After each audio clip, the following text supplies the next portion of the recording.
की 2 कॉन्फ्रेंसेस मुनक्कद की गई हैं श्रीनगर में, वादिया कश्मीर में, और दोनों ही कौमी सतह की।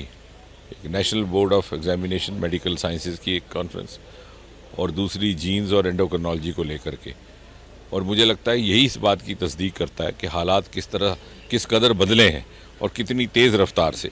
और G20 जिस तरह से यहाँ पर मुनक्कद हुई और सारी दुनिया इस बात को कबूल कर रही है कि 60 ऐसे लोकेशंस थे हिंदुस्तान भर में जहाँ पर के G20 की मीटिंग्स को मुनक्कद किया गया। उसमें से सबसे ज़्यादा अगर कहीं जोश, उत्साह और वलवला देखने को मिला तो श्रीनगर वाली मीटिंग में सारे डेलीगेट्स भी यहाँ पर आए, और जो एक सरकारी प्रोग्राम बना था उसके तहत भी कार्रवाई, उसके अलावा जो नॉन ऑफिशियल इवेंट्स होती हैं उसमें भी सबने बढ़ चढ़ कर हिस्सा लिया।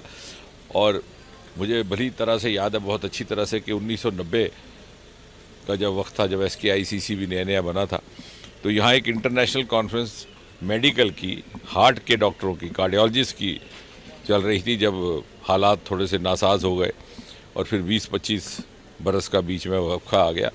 वरना जम्मू कश्मीर और श्रीनगर में शुरू से ही हेल्थ केयर, हेल्थ एजुकेशन की एक रिवायत रही है। श्रीनगर का मेडिकल कॉलेज आज़ादी के बाद जो सबसे पहले मेडिकल कॉलेजेस कायम किए गए थे उनमें से एक था। उसके कुछ ही देर के बाद, कुछ ही वर्षों के बाद जम्मू में भी मेडिकल कॉलेज कायम किया गया।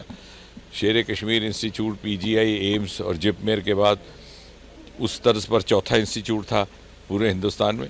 और मुझे लगता है कि आहिस्ता आहिस्ता अब हम वापस उस तरह के माहौल में आ रहे हैं। कुल मिलाकर के अगर आप देखें, कई वर्षों से अब पत्थरबाजी की वारदात नहीं होती, उस तरह से रास्ते में चलते हुए एनकाउंटर नहीं होते। टूरिज़्म का ये आलम है कि इस वक्त हाउस बोट भी भर गए और होटल भी।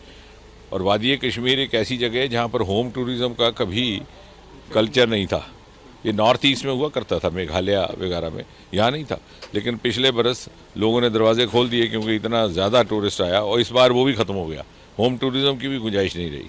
तो मुझे लग रहा है कि आहिस्ता आहिस्ता जो हिंदुस्तान, जैसे वज़ीर आज़म मोदी कहते हैं कि अगले 25 वर्षों में एक दुनिया की एक ताकत बन कर के उभरेगा, और वो जो अगले 25 वर्ष का सफ़र है, तरक्की का सफ़र, उसमें जम्मू कश्मीर की एक अहम भूमिका, अहम रोल रहने वाला है।